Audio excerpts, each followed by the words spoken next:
Servicios informativos de Navarra Televisión. Los propios datos de la economía navarra permiten aventurar el próximo final de la recesión registrada en nuestra comunidad durante el último año y medio. Creo que podemos pensar que se ha tocado fondo y que a partir de ahora vamos a ir mejorando algo nuestros indicadores. Lo dice la vicepresidenta económica del Gobierno de Navarra. La recesión podría haber tocado fondo en nuestra comunidad. Lourdes Goicoechea asegura que a partir de ahora mejorarán los indicadores económicos. Buenas noches. Hace una semana era el Banco de España el que hacía esta misma valoración para todo el país. Todo esto en una semana en la que en Navarra todas las miradas están pendientes de la presentación del proyecto de presupuestos del Gobierno para el año que viene. La fecha límite es el viernes, pero hoy la presidenta del Gobierno no dejaba claro si los conoceremos antes, y es que todo depende de los contactos que mantienen estos días con el Partido Socialista. Estamos también teniendo contactos para ver si se pueden algunas partidas, como digo, de la mesa de empleo, y no les puedo decir exactamente en estos momentos la fecha. Y hablando de presupuestos, los que también están en el aire son los de la Mancomunidad de la comarca de Pamplona. Se debate en asamblea sacar adelante unas cuentas cuyo mayor escollo es el déficit de las villavesas. Horas antes de la reunión, los socialistas no tenían el apoyo de UPN e independientes. No aumentan los delitos en Navarra a pesar de la crisis. Lo ha dicho en el Parlamento el fiscal superior de nuestra comunidad. Lo que sí está detrás de la recesión, según José Antonio Sánchez, es el hecho de que no se esté usando la cárcel de Pamplona. No se está utilizando con todas sus posibilidades, debido a la crisis económica que no puede utilizarse, entonces está infrautilizado. Había salido a coger setas y se lo han encontrado muerto.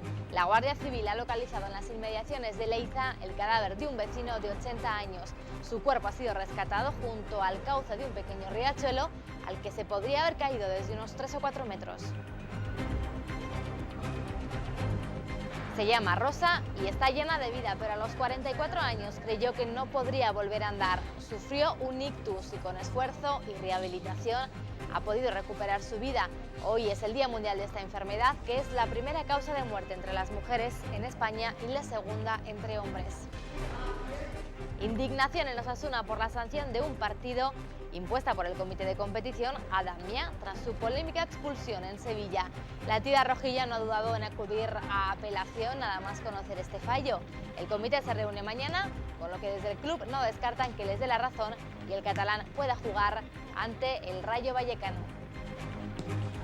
Estaba tardando, pero hoy ha llegado y con fuerza. El otoño nos ha dejado ya la primera nevada en Belagua. Así amanecía hoy. Las temperaturas han descendido bruscamente, dejando una mínima de 3,1 grados en Erremendía.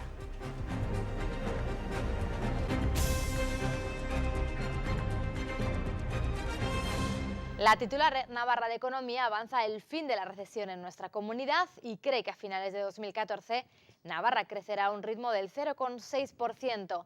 Lourdes Goicoechea asegura que hemos tocado fondo y aunque se tardará en crear empleo, se empiezan a ver los indicadores del final de la crisis. Lo ha dicho en el Foro Ser Navarra.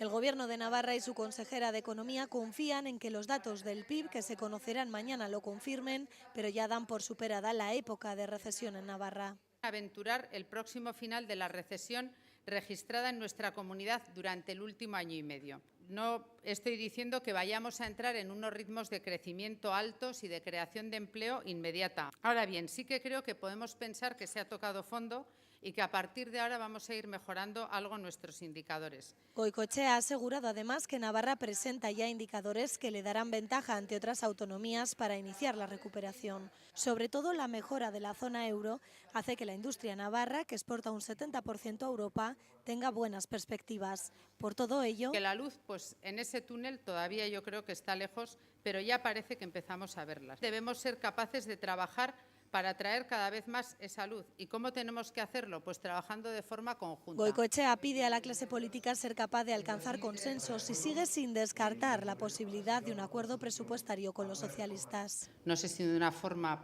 un poco ilusa o ingenua, pero sigo confiada en que al final pues con el Partido Socialista yo desde luego sigo intentando llegar a un entendimiento. La consejera ha asegurado que ahora mismo el Parlamento está siendo un obstáculo para la acción del Gobierno por un exceso de actividad.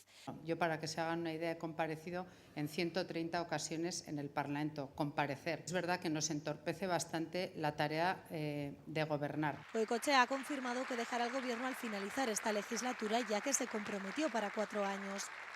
Otro dato económico, este sobre las pensiones que han aumentado este mes de octubre a punto de concluir. Casi un 2% más de perceptores en Navarra que en octubre del año pasado en nuestra comunidad. El dato es ligeramente superior a la media de España, donde también subieron las pensiones por jubilación. Acaparan el grueso de perceptores con 81.000, seguido las de viudedad con 29.000. La media de lo que cobran nuestros pensionistas se sitúa en algo más de 1.100 euros al mes frente a los 984 del español medio. Y sobre los presupuestos de Navarra, ya lo saben, el viernes finaliza el plazo legal para que el Gobierno presente el proyecto. Podría retrasarse, lo ha dicho la presidenta, añadiendo que hay contactos con el Partido Socialista para intentar llegar a acuerdos. Estamos también teniendo contactos para ver si se pueden algunas partidas, como digo, de la mesa de empleo, y no les puedo decir exactamente en estos momentos la fecha. Que se remita al Parlamento un poco antes, un poco después, sería positivo para la estabilidad de Navarra tener un presupuesto, pero en este momento también saben de tanta dificultad económica, una prórroga presupuestaria no es tan grave.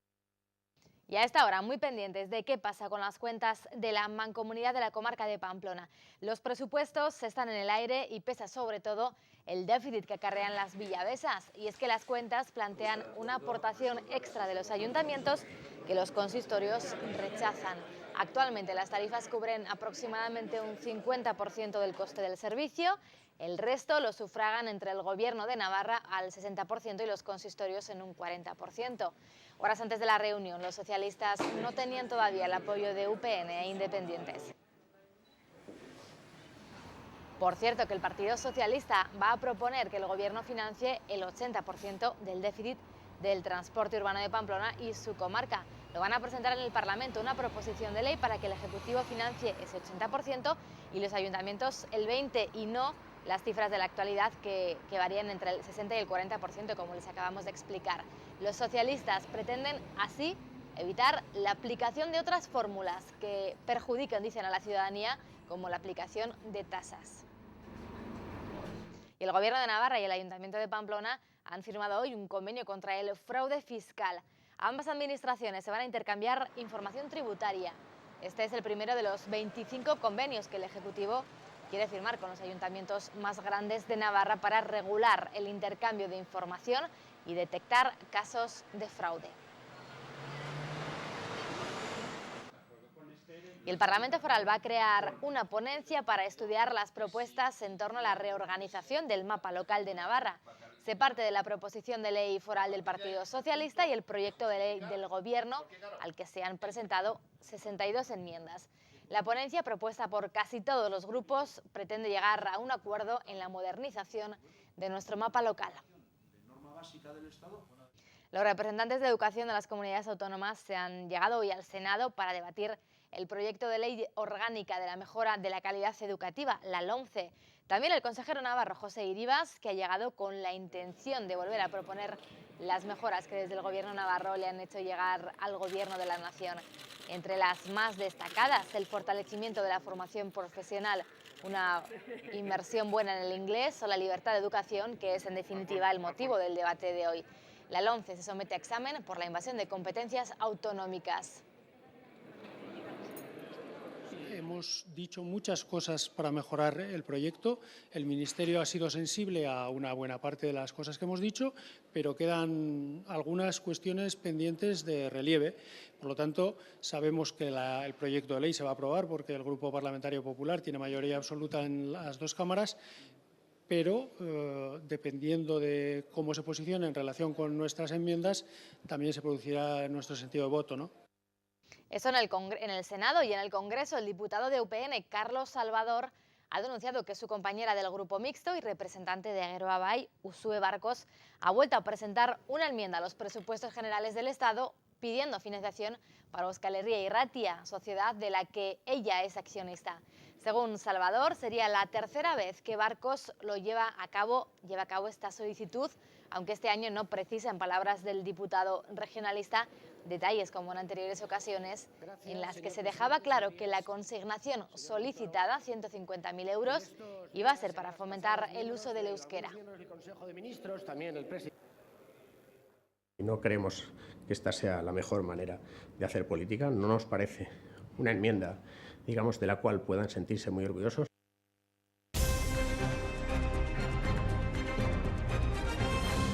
El fiscal superior de Navarra ha asegurado que la nueva cárcel de Pamplona está siendo infrautilizada debido a la crisis. Así lo ha dicho en sede parlamentaria durante la presentación de la memoria de la Fiscalía del año pasado, un periodo en el que no se registró un repunte de los procesos penales, aunque sí aumentaron delitos como los hurtos. La nueva cárcel de Pamplona, inaugurada en junio del año pasado, no se está utilizando todo lo que se podría debido a la crisis. Así lo ha asegurado el fiscal superior de Navarra. Realmente no ha aportado nada nuevo desde nuestra perspectiva, en el sentido de que no se está utilizando con todas sus posibilidades, debido pues a la crisis económica que no puede utilizarse. Entonces, pues está infrautilizado.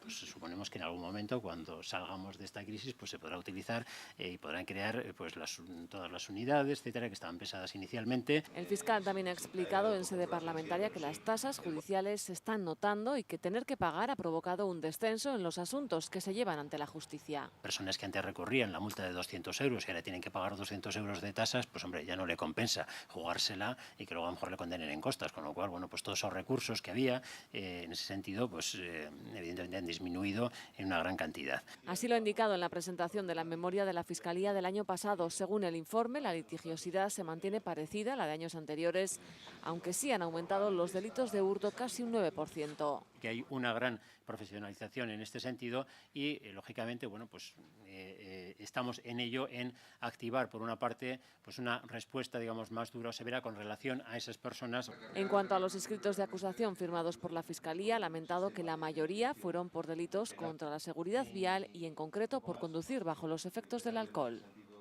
Tras las críticas recibidas por parte de los partidos nacionalistas, Aralar y Bildu por su participación en la manifestación de apoyo a las víctimas del terrorismo este domingo, Yolanda Barcina ha dicho que acudió como presidenta de UPN y lo hizo para acompañarles en un momento de dolor. Las críticas viniendo de quien vienen, que son partidos políticos que no condenan los asesinatos viles de una organización terrorista, pues me parece que deberían moverse ellos de donde han estado. Tras 22 años sin cuartel de la Guardia Civil en Fitero, la localidad va a inaugurar destacamento en primavera de 2015. El año que viene comenzarán las obras del edificio, que albergará a 15 guardias civiles en uno de los 2 únicos cuarteles que se construirán en España en 2014. Fitero estrenará nuevo cuartel de la Guardia Civil en primavera de 2015, tras la marcha del cuerpo hace 22 años y el cierre del antiguo edificio. Con una inversión de 1.100.000 euros, contará con un módulo de viviendas tipo unifamiliares para 15 guardias civiles y sus familias y otro para oficinas en una parcela cercana al colegio y el frontón. Ayer se ponía la primera piedra en papel del proyecto, con la firma entre el Ayuntamiento y el Ministerio del Interior de la cesión del terreno ante más de 200 vecinos. El de Fitero será uno de los 2 únicos cuarteles, junto al del Pedroso en Sevilla, que se construirán en España en 2014. Está plenamente justificado desde el punto de vista objetivo, desde el punto de vista de la garantía de la seguridad ciudadana, desde el punto de vista de lo que es la realidad de Fitero y de su comarca. Este proyecto ha sido posible por el empeño del ministro natural de Fitero. Para el alcalde este acto es histórico porque deshace la injusticia que se cometió al cerrar el cuartel tras casi un siglo de presencia de la Guardia Civil en la localidad y porque será vital para el desarrollo industrial y turístico de Fitero por la seguridad que generará. Va a ser muy importante para el futuro y para el desarrollo tanto turístico como económico de nuestra localidad que venga o que vuelva la Guardia Civil a Fitero. Con la presencia masiva en el acto de ayer, los fiteranos demostraron, como hicieran cuando se manifestaron en el 91 contra el cierre del cuartel, que quieren a la Guardia Civil y la consideran parte del pueblo. La Fiscalía ha decidido abrir diligencias informativas sobre el supuesto espionaje masivo de los servicios de inteligencia estadounidenses en España. Se pretende así determinar si hay elementos de relevancia penal y si una investigación sería competencia de nuestro país. Obama acepta una entrevista paseando junto a la Casa Blanca, pero huye de la pregunta sobre si sabía que Estados Unidos espiaba a sus aliados. El periodista insiste y le arranca esto. Vamos a hacer una revisión completa de nuestras operaciones de inteligencia en el extranjero. El cambio fundamental sería dejar de pinchar los teléfonos de líderes de países amigos. Dentro de las propias filas demócratas, la responsable de inteligencia del Senado, Dianne Feinstein, ha mostrado su oposición total a esas prácticas. El periodista que ha publicado gran parte de las informaciones sobre este espionaje rebate que todo se haya hecho para luchar contra el terrorismo. Esas supuestas escuchas a millones de españoles se ha referido el ministro de Defensa. Me parece un hecho lamentable. Desde el Ministerio de Exteriores se siguen pidiendo aclaraciones a los Estados Unidos. Espero que los Estados Unidos, en el clima de amistad entre los dos países, nos den unas explicaciones satisfactorias. Será el momento, ha dicho García Margallo, de zanjar el incidente.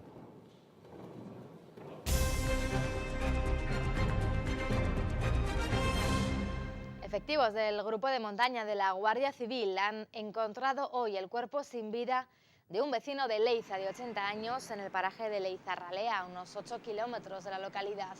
Su desaparición había sido comunicada por SOS Navarra a las 8 de la tarde de ayer. El hombre había salido a buscar hongos y no se sabía nada de su paradero desde entonces, según han informado fuentes de la Guardia Civil. El cuerpo ha sido localizado a las 9 de la mañana junto al cauce de un pequeño riachuelo al que se podría haber caído desde una altura de unos 3 o 4 metros. Los bomberos navarros destacan a nivel nacional por su eficiencia y su número de actuaciones, según un estudio. Navarra es la tercera comunidad española con menor coste de las intervenciones, con 2.700 euros de media, por detrás de Cataluña y Cantabria. Además, los bomberos navarros son los que más intervenciones realizan en proporción, una por cada 69 habitantes. El estudio atribuye este dato a que la comunidad foral cuenta con uno de los servicios de bomberos más integrales de España, que incluye extinción de incendios, rescates en montaña o asistencia sanitaria. La Fundación Aritz-Berri ha comenzado una terapia con animales para menores en riesgo de exclusión en su granja de Ilundain. Es un programa novedoso por a quien va dirigido. Se trata de estimular a los jóvenes y trabajar con el afecto que pueden encontrar en los animales. Órdenes sencillas, cercanía a los animales y trabajo con ellos, sobre todo afecto, es lo que busca este nuevo programa puesto en marcha en septiembre. Unos 40 jóvenes con conflictos sociales acogidos por la Fundación se someten a una intervención asistida con animales. Los técnicos de Aritz-Berri han comprobado cómo este trabajo aumenta el buen ánimo de los chavales y consigue sacarles una sonrisa. El perro además no les va a juzgar. El día que lleguen tarde o que vengan 2 días sin venir, les va a acoger igual. Cambie el educador o nosotros mismos, pues sí, la primera frase seguramente sea: oye, que no has venido en 2 días. Simplemente la sonrisa, el ánimo que ponen, las ganas que ponen, para mí y para Josu, yo creo que son ya los principales resultados. Ellos son Nippon y Cake, 2 de los animales que van a participar en este programa de la Fundación Ilundain, pero habrá más: gallinas, conejos, yeguas y caballos. En general son jóvenes en situación de abandono y falta de cariño, unas situaciones especiales que requieren de un programa específico. Y muchas veces vemos que no somos capaces de llegar a su interior o tocar diferentes teclas para saber lo que les pasa o conseguir cosas con ellos o que avancen. Entonces sí sabemos o vemos que mediante los perros llegamos a tocar esas teclas. El programa de la Fundación Ilundain ha salido adelante gracias al trabajo y el apoyo de los técnicos de la Fundación Bocalán, una asociación con 20 años de experiencia en la asistencia con animales, y el apoyo económico de Iberdrola. El edificio de Navarra Biomed se baraja como ubicación definitiva del Laboratorio Unificado de Navarra, cuya integración se espera para febrero o marzo. En este laboratorio central ya se realizan las pruebas analíticas de urgencias y de atención primaria, y en los próximos meses irá cogiendo de forma escalonada la actividad analítica de Navarra. El ahorro estimado una vez se complete la centralización de laboratorios será de 6 millones anuales. Los que siguen teniendo muchas trabas para sacar adelante sus proyectos son los emprendedores. Por mucho que se les nombre, las ayudas que reciben siguen siendo insuficientes. Todos los gobiernos lo han intentado. Tenemos la ambiciosa propuesta de poder crear una empresa en 24 horas. Pero los intentos se han quedado en eso, intentos, a pesar de la visita de los grandes inversores a nuestro país. La inversión directa extranjera en España se ha doblado en relación con el año pasado. En un año España cae 8 puestos en el índice del Banco Mundial que mide la facilidad para hacer negocios. Que lleva mucha burocracia en España. Es uno de los principales quebraderos de cabeza de los emprendedores. Para abrir un negocio hacen falta una media de 23 días y una decena de trámites. Más rápido es en Sudán o Túnez, pero además en España hay un problema añadido. No se puede admitir que tengas un producto y tengas que seguir una legislación en Andalucía, otra distinta en Cataluña. 3 niveles de administración que están regulando sobre el mismo, ¿no? Un ejemplo claro, de las 4 licencias que pidió esta juguetera para abrir tiendas de cara a la campaña de Navidad, 2 están paralizadas por trabas administrativas. Seguro que muchos de ustedes han oído la expresión Pamplona es Mordor. Fue una idea de un matrimonio pamplonés que en 2010 comenzó a difundir por las redes sociales este eslogan que pretendía poner al mal tiempo buena cara. Tal fue su éxito que decidieron recaudar fondos para ayudar a los que más lo necesitan. A través de la venta de chapas solidarias, hoy han entregado 5.190 euros al comedor París 365. Allí por 2010, nada les hacía pensar a la periodista Ana Hierro y al diseñador Jorge Pérez que aquella idea espontánea que se les ocurrió una lluviosa tarde tendría tanto éxito entre los navarros. Supongo que como todos, ¿no? Pues mirabas por la ventana y decías, pues otra vez lloviendo, pues... Pero bueno, simplemente es darle la vuelta a la cosa y decir, pues mira, pues está lloviendo, pues joder, pues qué, pues nos hacemos un chiste, nos sonreímos, nos lo tomamos con alegría. Sí, la página surgió sin mayores motivaciones, más que para echar unas risas, teniendo en cuenta siempre que nos encanta Pamplona, que somos de aquí y que nos encanta vivir aquí, pero eso no quita para que pues, podamos hacer alguna broma al respecto. Tal fue el éxito de la página de Facebook que el matrimonio decidió ir más allá y comenzó con una campaña de venta de chapas solidarias. Más de 46 comercios se sumaron a la iniciativa ofreciendo sus locales como puntos de distribución. Ha supuesto mucho trabajo, mucho esfuerzo, pero al final ver un resultado así de recaudación de 5.190 euros nos parece fantástico y ha superado totalmente nuestras expectativas. El dinero recaudado, 5.190 euros, ha sido muy bien recibido entre el equipo del comedor París 365. Pero la mejor parte será para quienes se van a beneficiar de ello. Durante mes y medio, para las cestas básicas, estaríamos alimentando el 100% de 170 personas, 35 familias, la mayoría de ellos mayores de edad, ¿no? A pesar de convivir con las consecuencias de un clima inestable, lo cierto es, y queda demostrado a través de Pamplona es Mordor, que los pamploneses somos capaces de ver lo positivo y de reírnos con el tiempo que lleva asociado la capital navarra.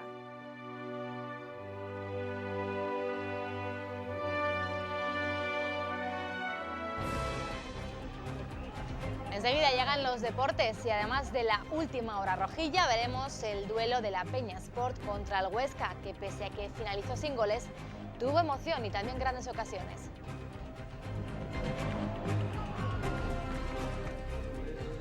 Toda una vida juntos se merece un buen homenaje. Es el caso de estas 150 parejas del Club Solera de Caja Rural que han sido recibidos hoy por la propia presidenta del Gobierno. Enseguida lo vemos. Estamos llegando al final de esta emocionante etapa, pelotón agrupado y atención que se produce un demarraje de un ciclista del equipo Caja Rural. Va a ganar, victoria para el equipo Caja Rural.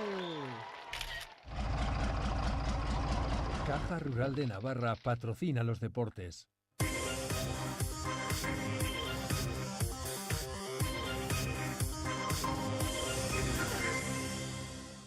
Malestar en Osasuna por la sanción de un partido a Damià por su expulsión este domingo en Sevilla. Aunque en el club no descartan que el jugador pueda jugar mañana. Osasuna tiene la oportunidad de abandonar por primera vez esta campaña los puestos de descenso. Pero para ello los rojillos deben ganar al Rayo Vallecano. Cejudo por puñal podría no ser el único cambio que presente mañana Osasuna frente al Rayo Vallecano. Todo depende de Damià. Indignación en el club tras conocer el partido de sanción impuesto por el Comité de Competición al catalán tras su polémica expulsión en el Sánchez Pizjuán. La entidad rojilla no ha dudado en acudir a apelación que se reúne mañana, con lo que no descartan que Damià acabe jugando por la noche ante el Rayo. No es que tenga esperanza, es que creo que debe de estar. O sea, el mal ya está hecho, el mal ya nos lo hicieron. El mal ya nos lo hicieron expulsando y dejándonos con un jugador menos en un partido que, en caso de estar en igualdad, pues veríamos qué habría pasado. Si Osasuna doblega al Rayo Vallecano, los rojillos podrían abandonar los puestos de descenso por primera vez esta temporada. Unas posiciones a las que retornarían los madrileños, capaz de lo mejor y de lo peor, pero siempre fieles a la filosofía de su técnico, Paco Gémez. Será un rival que nos llegará, será un rival que acompañará en sus ataques con muchos jugadores, que trata de combinar, de un equipo valiente, pero que también en ciertos momentos pues deja menos jugadores atrás y en las transiciones rápidas pues es un equipo que está sufriendo ocasiones. El pamplonés ha hablado de la posible incorporación de Zongo, a quien hizo debutar en el Almería, club que tarda en responder a la oferta de Osasuna. Jugador rápido y que a los espacios va bien, muy combativo, muy generoso en el trabajo. Pero más allá de que se realice este fichaje, la plantilla se centra en el duelo de mañana 10 de la noche frente al Rayo, partido vital tras el tropiezo en Sevilla. Los dos equipos navarros en Segunda B sumaron esta última jornada, pero ninguno ganó. El Tudelano puntuó en Lezama gracias a un empate a 3 y la Peñasport no pasó de la igualada frente al Huesca.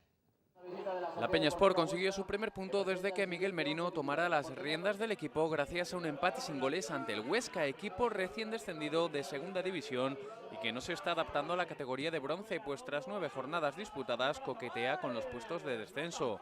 A día de hoy los oscenses son un rival directo de los tafalleses, que siguen colistas con una victoria, un empate y 7 derrotas. Al final es sumar y todo lo que sea sumar es bueno.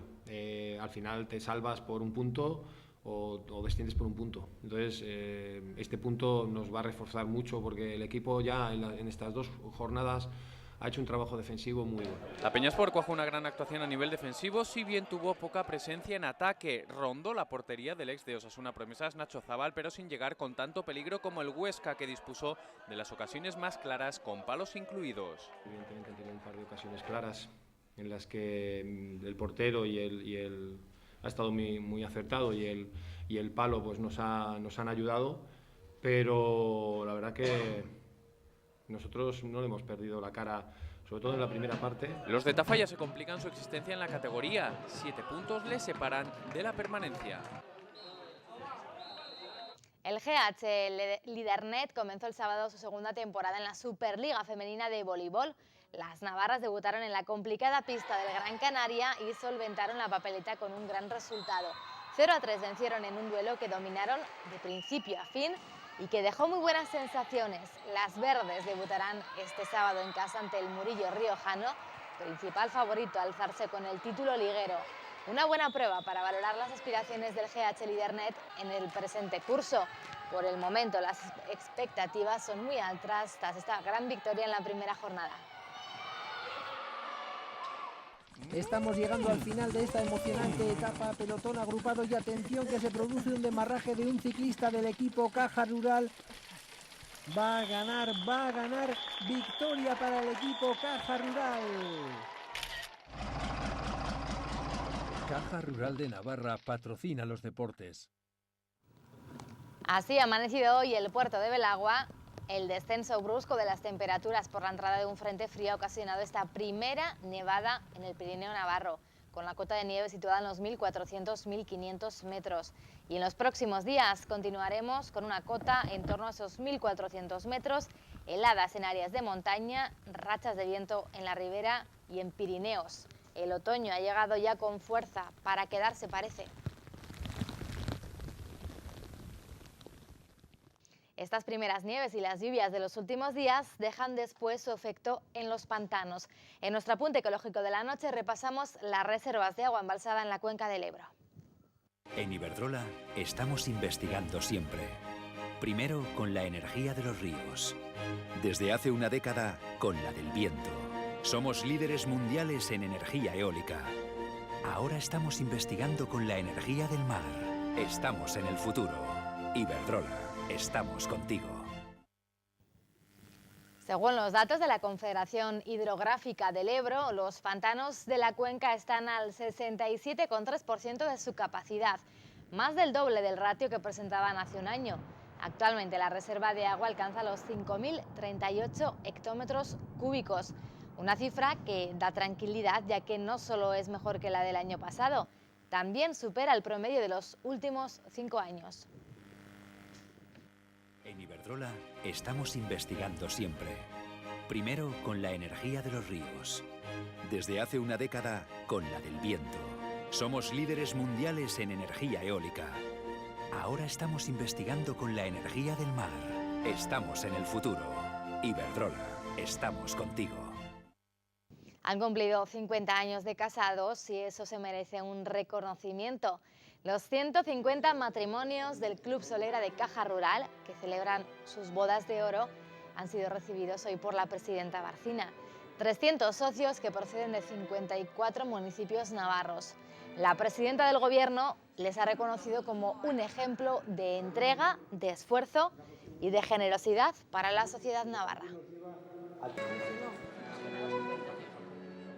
Hoy es el Día Mundial del Ictus, una lesión cerebral que supone una de las principales causas de discapacidad en adultos. En España afecta a unas 300.000 personas. Sus síntomas son variados, van desde la pérdida de visión, dolor en el brazo, dificultad en el habla o fuerte dolor de cabeza. Hay que avisar de inmediato porque sus efectos pueden ser irreversibles. Hoy se han instalado mesas para informar a la población. Se llama Rosa y hoy reparte panfletos con consejos para prevenir el ictus. Sufrió uno cuando tenía 44 años. Yo era una persona muy activa, hacía cosas de mi casa, de hacerlas a no poder hacer nada, totalmente nada. Era muy triste, no te podías ni lavar, ni peinar, nada, ni tenerte en pie. Entonces a mí me comentaron como que yo no podría volver a andar. Pero lo hizo a base de mucho esfuerzo y rehabilitación y gracias al apoyo de entidades como Adacen, aunque al principio no lo tuvo claro. Yo a Adacen no quería venir, mi marido iba a escondidas y yo decía, ¿para qué voy a ir a Adacen? Si a mí quién me va a ayudar, si me han dicho que ya no puedo hacer nada. Y como veis, pues llevo un montón de tiempo a Adacen, allí estoy encantada de la vida. Ahora se esfuerza en que su caso sirva a los demás y en mesas informativas como esta, ella y sus compañeros recuerdan la importancia de tomarse la tensión y medir el colesterol. Dieta sana y ejercicios son los mejores aliados para evitar el ictus. Una lesión que ocurre en el cerebro por una interrupción del riego sanguíneo. Entonces, bueno, pues puede quedar afectadas varias áreas, depende de qué área se dañe, pueden quedar afectadas pues desde el área de desde la movilidad, el lenguaje, lo que es todo lo cognitivo, la memoria, la atención. Se manifiesta con pérdida de visión o fuerza, dificultad en el habla o dolor de cabeza intenso. Recuerdan que al mínimo síntoma hay que avisar al 112. La celebración del Día Mundial del Ictus pasa por prevenirlo no solo hoy, sino día a día. Hasta que llega un momento que se ocluye del todo, entonces la sangre no va a llegar ya a su cerebro y eso es lo que le va a producir el ictus. Aguanta ahí, Álvaro. Una patología que representa la tercera causa de muerte en el mundo occidental urge a sensibilizar a la sociedad de la gravedad de sufrir un infarto cerebral por falta de riego sanguíneo. ¿Pero qué es el ictus? El ictus es un problema cerebral, algo así como un golpe en el funcionamiento del cerebro. Conocer los factores de riesgo es básico para ayudar a su prevención. Golpeando nuestro cerebro. Vida saludable y a los primeros síntomas de fallos en la visión, dificultades en la expresión o intenso y repentino dolor de cabeza, acudir al médico. Con un ligero ascenso debido al envejecimiento de la población, el ictus es en la actualidad la segunda causa de muerte en España, la primera en el caso de las mujeres. Se trata también de la primera causa de discapacidad grave en el adulto. 1 de cada 6 españoles sufrirá un ictus y los más jóvenes no están inmunes. Pues sobre el ictus va a ser nuestra entrevista de esta noche. Vamos a charlar con Francisco Fernández, que es el gerente de la Asociación de Daño Cerebral de Navarra, de Adacen. Muy buenas noches. Buenas noches. Hemos visto ya una ligera explicación sobre lo que es el ictus, pero queremos profundizar, qué día mejor que hoy, ¿no? Que es el día que habéis elegido para sensibilizar a la población. Es una lesión cerebral que es la primera causa de muerte entre mujeres en nuestro país, la segunda entre hombres. Hemos escuchado algunos datos a nivel nacional, unas 300.000 personas están afectadas, pero ¿cuál es la afección que hay en Navarra de esta enfermedad? Sí, en Navarra ahora mismo hay un estudio que ya se ha contabilizado con el plan de atención a crónicos que ha realizado el Servicio Navarro de Salud y ahora mismo las cifras están en 16.000 personas afectadas por ictus en Navarra. De esas 16.000, 7.000 estarían únicamente afectadas por un suceso cerebrovascular y el resto tendrían varias patologías. ¿Se puede calcular más o menos cuántas personas están afectadas al año por ictus en Navarra? Al ictus, los datos que están manejando la Sociedad Española de Neurología es que se están produciendo al año unos 1.200, 1.300 casos de ictus, de los cuales se estima que un tercio fallecen y otro tercio derivan en discapacidad. ¿Estas cifras han ido evolucionando en los últimos años o han sido más o menos siempre estables? Sí que es cierto que aunque no hay unos registros que puedan afirmar que hay un incremento sensible, sí que se está produciendo un ligero incremento en lo que es las incidencias de los accidentes cerebrovasculares. O sea, realmente todos sabemos que el ictus quizás era una palabra que hace 10 años pues era quizás más desconocida a nivel social y está presente en la calle, y realmente se está produciendo una mayor incidencia incluso en personas menores de 55 años. O sea, afecta cada vez a gente más joven. Está afectando cada vez a gente más joven. De hecho, si se tiene una edad superior a 60 años, se estima que el porcentaje, la probabilidad de afección de un ictus está en un 20%. ¿Cómo son los síntomas? ¿Cómo se manifiesta? ¿Cuándo tenemos que encender esa alarma roja? Bueno, pues la alarma roja, como bien ha dicho mi compañera en las mesas informativas que ha habido instaladas, pues son fundamentalmente pérdida de sensibilidad o fuerza en el cuerpo, dificultad para hablar o escuchar, visión borrosa, fuertes dolores de cabeza. Entonces, ante esos síntomas, lo más importante es acudir al sistema hospitalario, donde las unidades de ictus, aquí en el caso de Navarra se activa el código ictus y hay excelentes profesionales que trabajan en esta materia. ¿Pero esto se puede ir notando progresivamente o te llega todo de golpe y es en ese momento en el que tienes que realmente preocuparte? O ya, no sé si en unos días previos notas algo o no hay manera de intentar, ¿no? Es complejo en ese sentido. Pues hay sucesos que son más repentinos y otros que son más progresivos. Ahí, bueno, pues hay una gran variedad de sintomatologías. Lo que está claro es que ante esos síntomas, ¿no?, que son bastante claros, sí. hay que acudir rápidamente al médico porque la espera podría ser fatal. Lo importante es, ante los síntomas, llamar al 112, acudir al médico, y porque en estos casos la rapidez de atención es fundamental. ¿Podemos prevenir esta enfermedad? Sí, se puede prevenir. Quizás hasta ahora no se ha puesto el foco en la prevención, que es muy importante, pero aquí toda la prevención ligada al control de la hipertensión arterial, al control de la glucosa, al control del colesterol, lo que es tabaquismo. Todos estos elementos son síntomas que pueden ocasionar un ictus. O sea que en ese sentido, como he dicho, hay un 20% de probabilidades de ocurrencia de un ictus cuando se tiene más de 60 años, pues todo lo que son estilos de vida saludables y un autocontrol de todos estos parámetros médicos son importantes. Estamos hablando un poco de los síntomas, de cómo se manifiesta, de cómo prevenirlo, pero hay otra fase, ¿no?, que es la de la rehabilitación, que es la que lleváis a cabo además también en ADACEN, ¿no? ¿Cómo se hace esa rehabilitación? ¿Qué se puede hacer cuando una persona ya ha sufrido esta enfermedad? Sí, es donde nosotros realmente trabajamos. Está la fase hospitalaria, la fase sanitaria, donde se atiende a la persona, se estabiliza. Después viene la fase rehabilitadora, y nosotros donde intervenimos es en esos casos donde se deriva en una discapacidad de por vida, o sea, en una discapacidad crónica. Entonces, ahí sí que es importante el trabajo que se hace en el sector que podemos llamar sociosanitario, donde, bueno, pues el desarrollo ha sido más lento de lo que pueda ser en el sector sanitario, y porque también quizás las expectativas de las personas han cambiado. Porque, bueno, pues hay personas que sufren un ictus y aspiran a tener una autonomía, aspiran a tener una calidad de vida. Entonces, por ejemplo, profesionales que quizás no están tan integrados en el ámbito sanitario, como pueden ser los fisioterapeutas, los logopedas, los terapeutas ocupacionales, pues son profesionales fundamentales en lo que es la atención a las personas que han sufrido un ictus, en la atención para toda la vida, en la atención a la cronicidad. Entiendo que cada caso es diferente, ¿no? Pero sí que veíamos en este mismo informativo como una persona que sufrió un ictus sí que ha podido recuperar un poco su vida, ¿no? Con lo cual también hay que lanzar un mensaje un poco positivo de que se puede recuperar. Ahí está, yo creo que ahora mismo la lucha y el dilema, ¿no? Hay personas que, bueno, pues son situaciones difíciles. El propio entorno familiar también pues apoya el hecho de tener apoyos en el entorno familiar, la propia lucha personal por salir adelante, porque al final es reentrenamiento, es un esfuerzo continuo por volver a recuperar capacidades que se han perdido.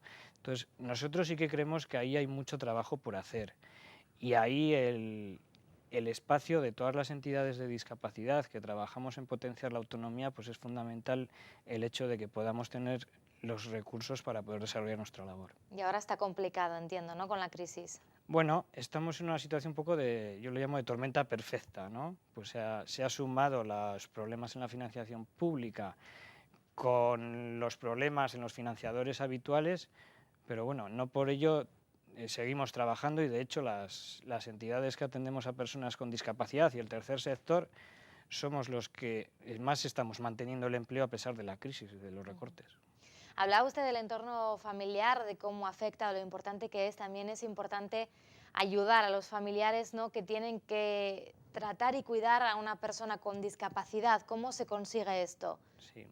Nosotros, en ADACEN, la familia es muy importante. El origen de ADACEN fueron familiares que se encontraron con sus pacientes tras el alta hospitalaria en casa y no sabían qué hacer con ellos. Entonces es fundamental, a la vez que se recibe a la persona afectada, el recibir a la familia, porque al final se produce un reajuste. Pues como estamos viendo, hay casos de ictus de personas que están en edad laboral activa, o sea, hay situaciones pues económicas, hay que comunicar a los hijos, hay que reorganizar el entorno familiar. Viene la labor del cuidador principal. ¿Quién va a ser el cuidador principal? Que fundamentalmente es la mujer. Va a tener un desgaste psicológico, hay que apoyarle. Hay que hacer grupos de autoapoyo, grupos de familia donde se pueda encontrar con personas en su misma situación con la que hablar problemas que quizás con otras personas que no están en su situación no puede hablar. O sea, nosotros ahí sí que nos parece que el trabajo tiene que ser doble, con la persona con discapacidad y con la familia. Por eso un llamamiento, ¿no?, también desde aquí a quien se esté sintiendo identificado, que se ponga en contacto con la asociación, ¿no?, y poder buscar una salida a toda esa situación nueva en su vida que no sabe por dónde coger. Sí, nosotros ahí las puertas están abiertas, la verdad es que no damos abasto.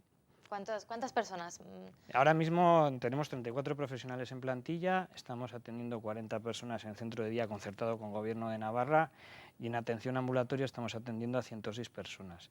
El problema ahora mismo no está tanto en las personas que consiguen un reconocimiento de dependencia de severo, de gran dependiente, sino en las personas que tienen una afección moderada, es decir, que tienen secuelas, podríamos decirlo, que entran dentro de una valoración de la dependencia moderada, o personas que viven en su domicilio pero necesitan de servicios de apoyo, es decir, personas que puedan acudir a sesiones de 1 o de 2 horas de fisioterapia o de logopedia o de terapia ocupacional. Y ahí es donde realmente estamos desbordados. Porque no reciben las ayudas suficientes ni para una cosa ni para la otra, ¿no? Bueno, pues no son independientes y tampoco pueden ser... No son independientes totalmente. Al final hay que hacer un trabajo para toda la vida, para no tanto a lo mejor la rehabilitación, pero frenar el deterioro, potenciar la autonomía. Hace falta trabajar en los domicilios, para la adaptación de los domicilios, o sea, realmente hay un trabajo que hacer. El sector sociosanitario, no solo aquí a nivel del Estado, pues bueno, pues se estaba empezando a articular cuando ha venido la crisis. Entonces, pues bueno.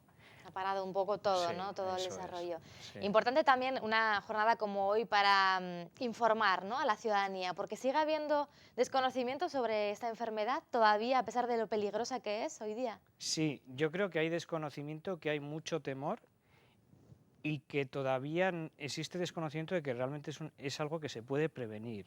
O sea, que realmente se puede hacer un énfasis muy fuerte en la prevención. No solo en la prevención primaria, que no ocurra, sino en la prevención secundaria, porque cuando ocurre un ictus, en el primer año tras el primer suceso, existe un 10% de que vuelva a ocurrir. Entonces, ahí el propio autodisciplina de las personas afectadas, en el hecho de el autocontrol pues del colesterol o de la tensión o de la glucosa, el hecho de que, pues, a lo que me refería, pues que pueda haber servicios ambulatorios que al final les apoyen, ¿no?, les sirvan de referencia para potenciar ese autocontrol, con programas de paciente experto, por ejemplo, con programas de autocuidados. Yo creo que ese es un entorno importante, porque ahora mismo, y son datos del Plan de Atención a Crónicos, de todos los afectados por ictus en Navarra, un 65% tiene una afección leve. Es decir, que es un espacio donde hay mucho trabajo. Pues con este mensaje, sobre todo con el de la prevención, nos quedamos en este Día Mundial del Ictus. Francisco Fernández, gracias por estar esta noche con nosotros y esperemos que estas cifras vayan remitiendo en un futuro. Muchas gracias, buenas noches. Gracias a vosotros por vuestro apoyo. Así terminamos, se quedan con el tiempo, ya saben, con esa bajada de las temperaturas y la bolsa. Gracias y feliz noche. Adiós.